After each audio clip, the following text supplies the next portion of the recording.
Eat, drink, and be merry. That's the holiday mantra for many, but you want to be very careful about just how merry you allow yourself to get. Edgar Calloway from NorthStar EMS and Tuscaloosa County Sheriff Ted Sexton are here to tell us more. Gentlemen, thank you very much for being with us today.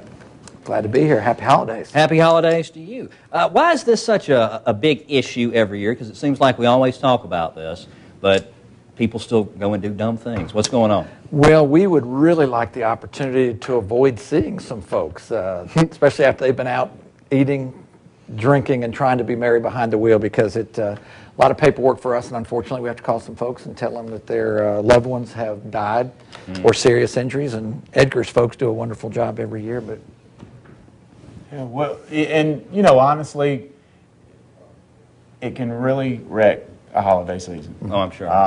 And not just that one, but future holiday seasons.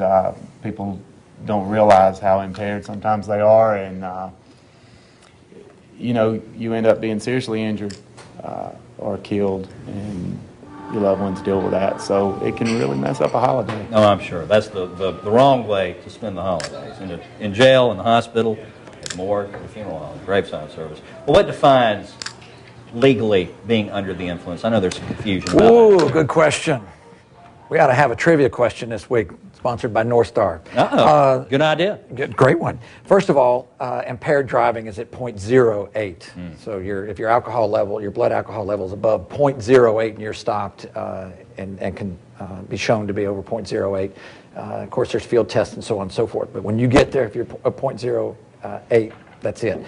Anyone between the ages of 16 and 21, it's 0.02. So right. Even though you're not supposed to be drinking, if you're out there at 0.02, they are eligible for driving under the influence. And of course, the big thing that we're stressing for this holiday season, as Edgar has said, if you get out there and you drive while you're impaired, the threat of arrest is not the greatest issue. It's the threat of injury to either the driver, and unfortunately, 9 times out of 10, it's somebody who's just an innocent party who happens to be driving the other way and isn't involved in a head-on accident. That's the tragedy that takes place. It's not the one who may have been drinking. Oftentimes, it's somebody else who's just an innocent party. And that's an actual statistic, isn't it? Oftentimes in these situations, it's not the drunk driver, it's the innocent victim who was just trying to get from point A to point B. Well, let's talk a little bit really quickly about what are some of the symptoms, I guess you would say, of being too impaired to drive? Because a lot of people go to the bar, they hang out, they feel good, they're having a good time, they feel awake, like, you know, hey, I'm fine, and next thing you know, they're in trouble.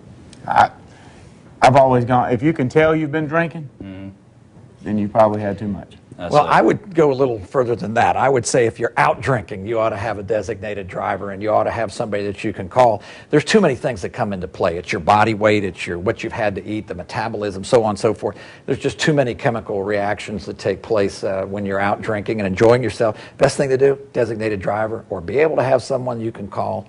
Use a cab, use one of the bicycle cabs, use whatever. But there are a lot of means other than using your keys to get home. All right, super. Guys, thank you so much for being with us today. Thank you. Yes, sir. Our pleasure. Yeah, this was fun. Let's do it again soon.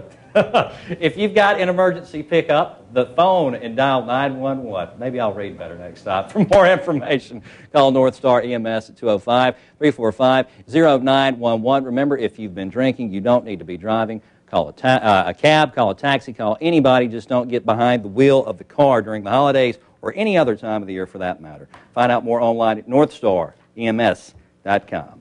Good job, Danny. Thank you, Sheriff. Looks like the sunshine's gone into hiding, and the clouds and misting rain have returned. Home team weather is coming up when First at 4 continues.